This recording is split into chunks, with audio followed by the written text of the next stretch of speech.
Selamat petang, salam sejahtera. Terima kasih karena bersama dengan saya di Nazilin Unity Channel.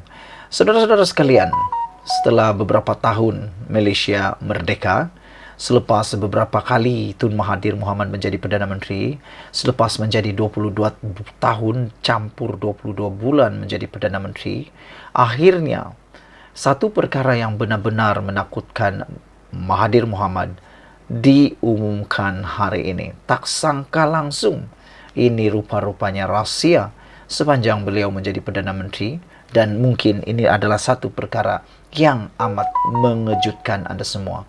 Dan anda boleh share kepada semua orang apabila seorang ahli politik yaitu Lim mengatakan bahawa Lim Kit Siang mengatakan pilih Mahathir adalah kesilapan Hussein On paling besar.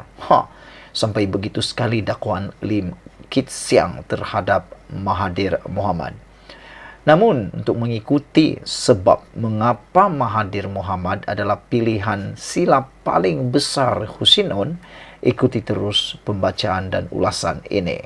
Apakah anda juga setuju bahawa pilih Mahathir adalah kesilapan Hussein On paling besar? Menurut Lim Kit Siang, kesilapan memilih Dr. Mahathir Mohamad sebagai pemimpin nombor 2 UMNO mengubah halat 7 negara, kata pemimpin DAP itu. Serangan terbaru Dr. Mahathir Mohamad mendorong Lim Kit Siang mengenang kembali pengakuan bekas Presiden UMNO dan Perdana Menteri Hussein On mengenai kesilapan terbesarnya dalam hidup.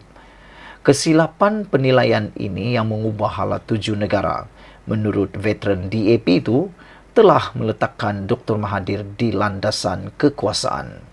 Perdana Menteri Malaysia yang ketiga, Tun Hussein On, memberitahu saya selepas bersaraannya pada tahun 80-an yang kesilapan terbesar dalam hidupnya adalah menjadikan Mahathir sebagai timbalan Presiden UMNO pada tahun 1976 yang telah membolehkan Mahathir menjadi Perdana Menteri sebanyak 2 kali selama hampir suku abad, katanya. Lim berkata ini membolehkan Mahathir menjadi Perdana Menteri sebanyak 2 kali dari 1981 sehingga 2003 dan 2018 hingga 2022. Namun, perlu diingatkan, Mahathir menjadi Perdana Menteri kali kedua kerana sokongan Pakatan Harapan. Sementara itu, Lim berkata, Hussein pada ketika itu silap memilih berbanding Ghaffar Baba, Tengku Razali Hamzah dan Ghazali Safi selepas tempoh ketidaktentuan selama 6 minggu.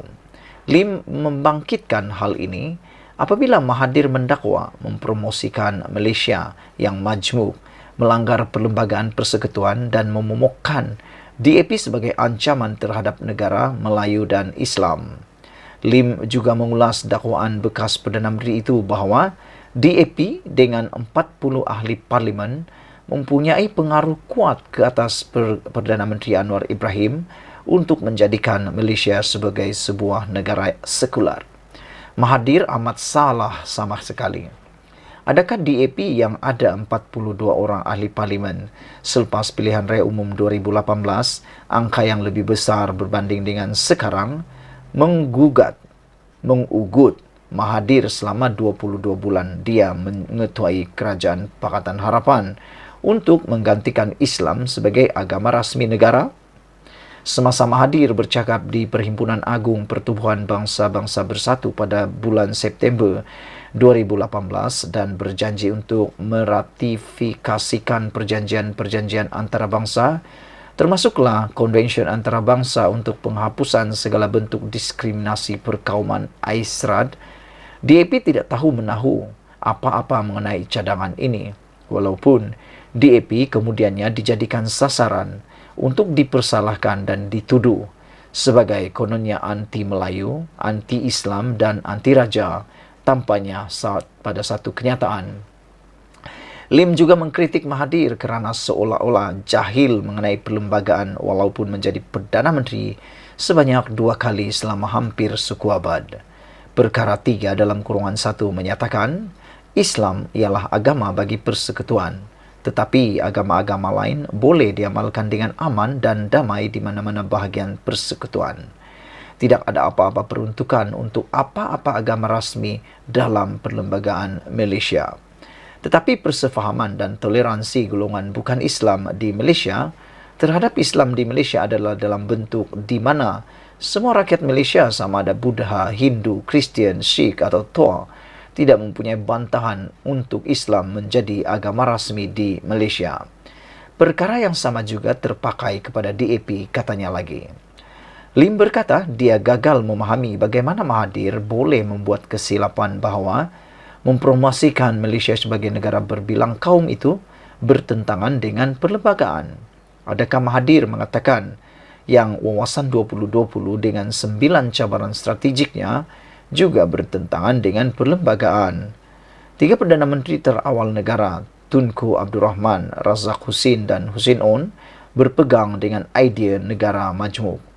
Boleh lihat pada perkara 43 dalam kurungan 2 perlembagaan yang tidak meletakkan identiti kaum untuk siapa yang boleh menjadi Perdana Menteri. Sebaliknya mengatakan Perdana Menteri perlulah mempunyai sokongan majoriti ahli-ahli parlimen yang diundi rakyat, kata beliau lagi. Lim berkata walaupun tiada permusuhan antara kaum dan agama di Malaysia, ada pihak yang mahu mewujudkan perpecahan dengan pembohongan, kepalsuan, berita palsu dan ucapan kebencian dalam 6 pilihan raya negeri yang akan datang.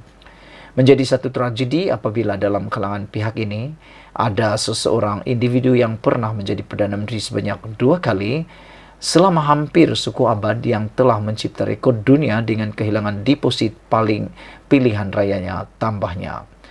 Pada PRU 15 lalu, Mahathir mengalami kekalahan teruk di Langkawi dan kerusi parlimen itu dirampas oleh pemimpin Bersatu Perikatan Nasional Muhammad Suhaimi Abdullah yang mendapat 13,518 undi. Saudara-saudara sekalian, dalam pilihan raya Langkawi baru-baru ini, Perikatan Nasional Muhammad Suhaimi bin Abdullah memenangi 25,463 undi, manakala Barisan Nasional Dato' Misha Siraj Das mendapat 11,945 undi, manakala Pakatan Harapan Zabidi Yahya pula mendapat 5,417 undi. Dan yang paling mengejutkan sekali ialah Mahathir Mohamad hanya mampu mendapat undi sebanyak 4,566 undi sahaja. Manakala seorang lagi calon bebas Datuk Paduka Abdul Kadir hanya mendapat 89 undi. Sekian dulu untuk kali ini. Jangan lupa tinggalkan komen anda, tekan butang subscribe. Kita jumpa lagi. Bye-bye. Selamat petang, salam sejahtera. Terima kasih karena bersama dengan saya di Nazilin Unity Channel. Inilah kerja paling gila pernah dibuat oleh UMNO dan Barisan Nasional kalau betul-betul ini terjadi.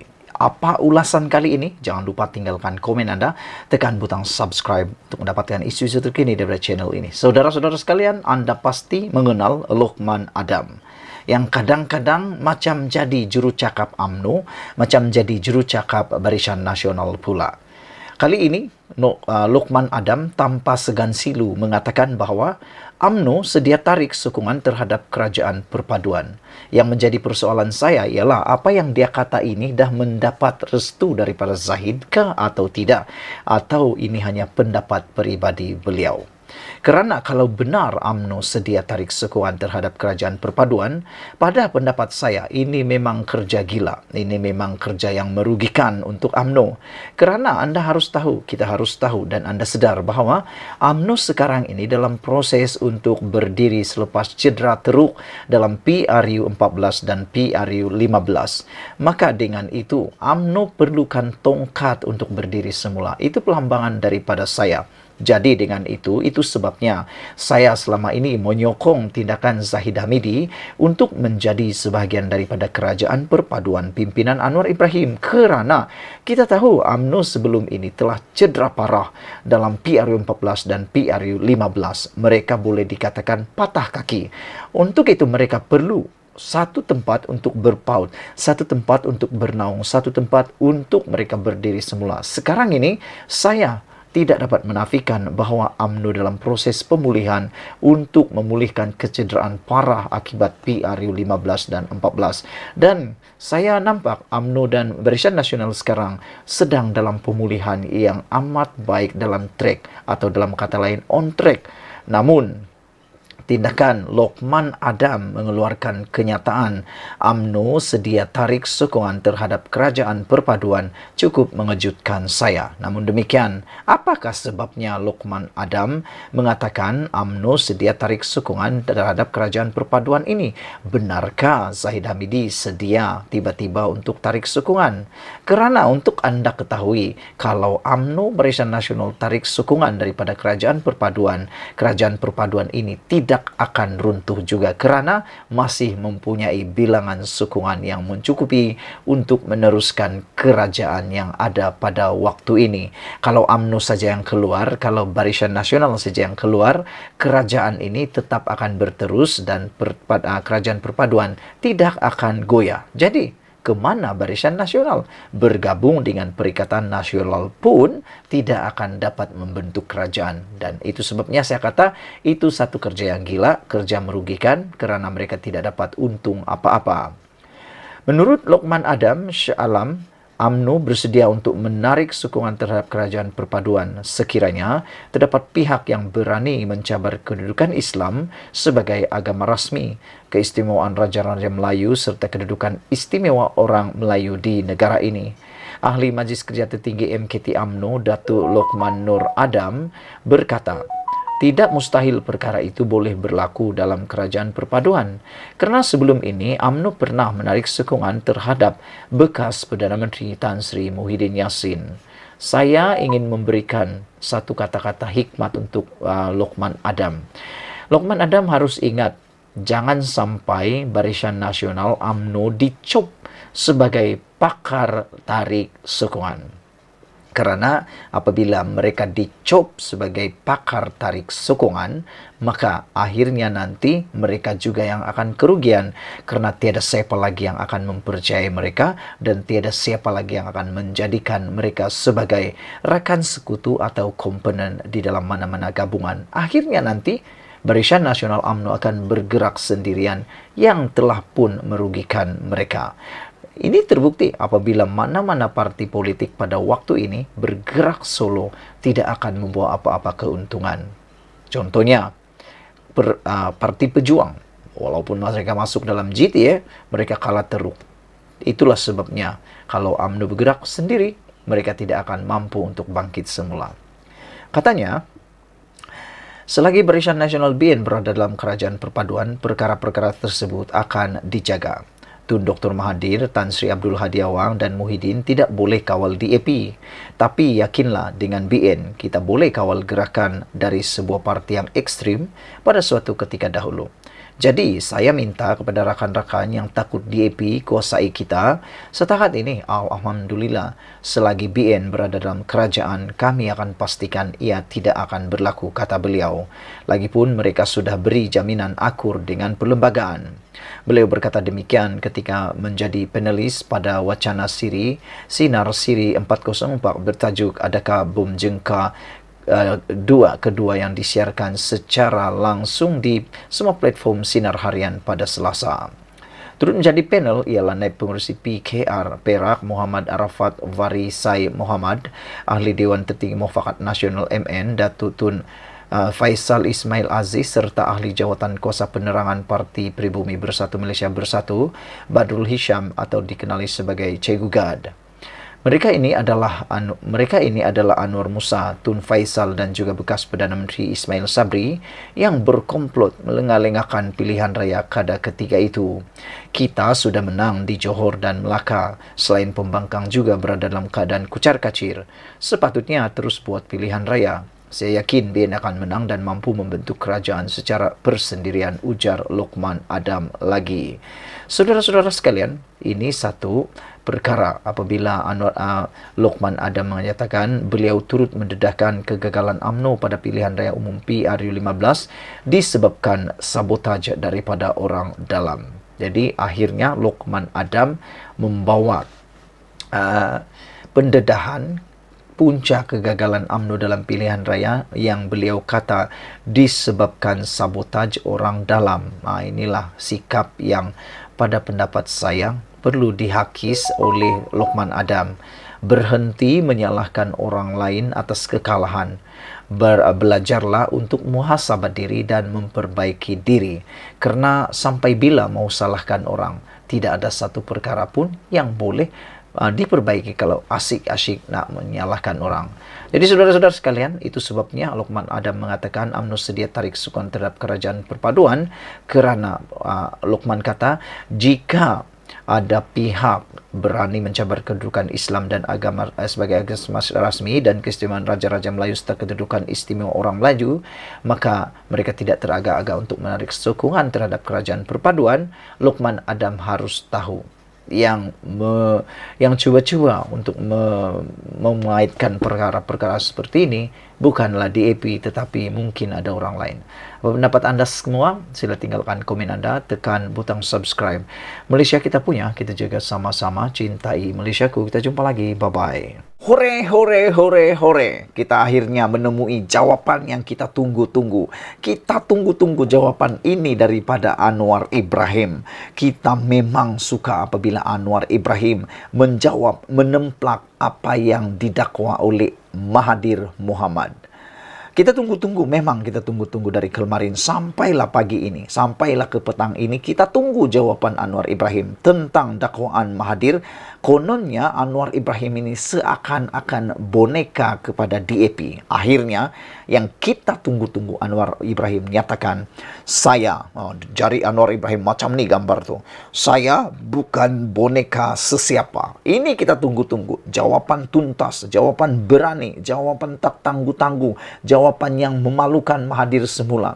Apabila Mahathir mendakwa, Anwar Ibrahim seakan-akan boneka kepada DAP. Tapi Anwar Ibrahim jawab. Dia jawab Mahathir. Anwar Ibrahim kata, saya bukan boneka sesiapa. Anwar balas dakwaan Dr. Mahathir, kerajaan akur kepada DAP. Perdana Menteri Anwar Ibrahim membalas semula kenyataan yang membayangkan dia tunduk kepada mana-mana pihak. Ya, setelah Dr. Mahathir Mohamad mendakwa kerajaan pimpinan Anwar terikat dengan DAP kerana parti itu memiliki anggota parlimen yang ramai. Ada dibahaskan kata kita tunduk kerana dukungan parti berasaskan Cina, DAP yang menguasai kerajaan. Perdana Menteri adalah saya. Saya bukan boneka sesiapa, kata Anwar Ibrahim. Alhamdulillah umur saya akan cecah 76 tahun. Saya tak boleh dibeli dengan wang ringgit. Kalau boleh dibeli, saya dah melencong lama dah, katanya dalam forum di Putrajaya hari ini. Saudara-saudara sekalian, apabila Anwar Ibrahim menyatakan dengan berani dan tuntasnya perkara ini, dia membidas Dr. Mahathir Mohamad hari ini yang dia mengatakan bahawa saya bukan boneka sesiapa. Ini kita tunggu-tunggu. Mahathir Mohamad harus ingat, kata Anwar Ibrahim, saya bukan boneka DAP. Dan yang menjadi jawapan persoalan atau pendapat saya ialah apabila Mahathir Mohamad mendakwa kerajaan pimpinan Anwar Ibrahim terikat dengan DAP kerana parti itu memiliki anggota parlimen yang ramai, saya tidak setuju. Kerana PKR juga memiliki kerusi yang hampir sama banyak dengan DAP. Walaupun DAP mempunyai kerusi yang banyak, tapi DAP sebenarnya tidak mempunyai asas untuk mengugut Anwar Ibrahim. Kalau DAP nak meninggalkan Anwar Ibrahim, DAP dapat apa? Itu persoalan dia. Tak ada apa-apa. Kamu ingat, nak tinggalkan kerajaan itu semudah petik jari ke? DAP nak meninggalkan Anwar Ibrahim itu semudah petik jari ke? Tak mungkin. Hanya parti-parti tertentu yang semudah petik jari meninggalkan kawan mereka sendiri. Antaranya kamu tahu, tak perlulah saya cakap, Anda tahu siapa parti itu yang dengan mudah meninggalkan gabungan, yang mudah meninggalkan rakan, yang dengan mudah menarik sokongan. DAP tak pernah tarik sokongan. Selain itu, Dan Tony Lok juga telah mengatakan bahwa Mahathir nih dah lupa bahwa ketika Mahathir menjadi Perdana Menteri, yang menyokong, yang mendukung Mahathir menjadi Perdana Menteri sebanyak 42 kerusi ialah DAP. Anthony Lok tanya kepada Mahathir dah lupa waktu kamu jadi Perdana Menteri, yang menyokong kamu jadi Perdana Menteri itu ialah 42 kerusi DAP yang menyokong Anda. Tapi Mahathir mula lupa, tak kenang jasa DAP. Lepas DAP dah bersama Anwar Ibrahim, lepas Mahathir dah tak berkuasa lagi, lepas Mahathir tak boleh buat apa-apa lagi, dah dibuang, dah tak di harga tak diundi lagi. Akhirnya dia kata DAP pula yang membonekakan Anwar. Tapi dia lupa bahwa DAP pernah bersama dengan dia, menyokong dia jadi Perdana Menteri. Dan yang lebih hebat lagi, saudara-saudara sekalian, ialah dia lupa DAP tak pernah menarik sokongan kepada mana-mana Perdana Menteri, termasuklah Mahathir Mohamad. DAP tak pernah tarik sokongan, tapi yang tarik sokongan kepada Mahathir Mohamad siapa? Azmin Ali dan juga Muhyiddin Yassin. Mereka yang menarik sokongan. Mereka yang menarik sokongan daripada kerajaan perpaduan, sehingga Mahathir akhirnya terpaksa letak jawatan. Itu yang perlu Mahathir ingat. Tapi dia lupa. Dia lupa. Inilah sikap yang paling kita kata tahap hipokrasi tahap tertinggi. Jadi saudara-saudara sekalian, apabila Anwar Ibrahim kata saya bukan boneka DAP, dengan itu kita setuju. Saya sangat setuju Anwar Ibrahim tidak akan dapat diugut oleh DAP, karena DAP lah yang memerlukan Anwar Ibrahim, bukan Anwar Ibrahim yang memerlukan DAP. Kalau DAP hendak pergi daripada kerajaan ini, kemana dia? Kemana dia? Anwar Ibrahim tak ada apa-apa takut pun. Dan sudah terbukti waktu dua kali Anwar Ibrahim. Kali pertama Anwar Ibrahim mengusulkan sendiri, undi tidak percaya terhadap dirinya sendiri. Belum pernah Perdana Menteri buat begini. Tapi Anwar Ibrahim sanggup buat. Akhirnya dia menang hampir 2/3 di Dewan Rakyat. Kali kedua Anwar Ibrahim buat lagi, dia cabar pula pembangkang kali ini. Anwar Ibrahim kata, kalau ini Anda pula bawa usul. Tapi apa terjadi? Pembangkang tak berani buat undi usul tak percaya terhadap Anwar Ibrahim. Jadi pada pendapat saya, ini adalah satu gagasan yang bohong. Anwar Ibrahim bukan orang yang boleh dijadikan boneka. Dan Anwar Ibrahim sendiri mengakui bahwa dia tidak akan tunduk mana-mana kuasa. Anwar Ibrahim kata, saya adalah Perdana Menteri. Perdana Menteri adalah saya, kata Anwar Ibrahim. Saya bukan boneka sesiapa. Saya bukan boneka sesiapa, kata Anwar Ibrahim. Alhamdulillah umur saya akan cacat 76 tahun. Saya tak boleh dibeli dengan wang ringgit, kata Anwar Ibrahim. Kalau dia boleh dibeli dengan wang ringgit, saya dah lama melencong, lama dah, kata Anwar Ibrahim. Jadi kita ucapkan tahniah syabas kepada Anwar Ibrahim.